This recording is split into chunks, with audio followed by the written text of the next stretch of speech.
సాధనమున పనులు సమకూడు ధరలోన అని కవి వేమన చెప్పినట్లు సాధన ద్వారా కొన్ని అసాధ్యమైన వాటిని మనం సాధ్యం చేసుకొనవచ్చు.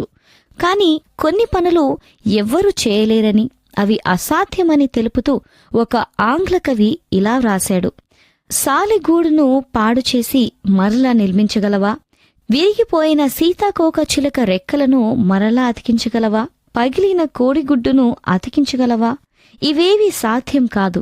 అలాగే మనం పలికిన మాటలను వెనక్కి తీసుకోలేము.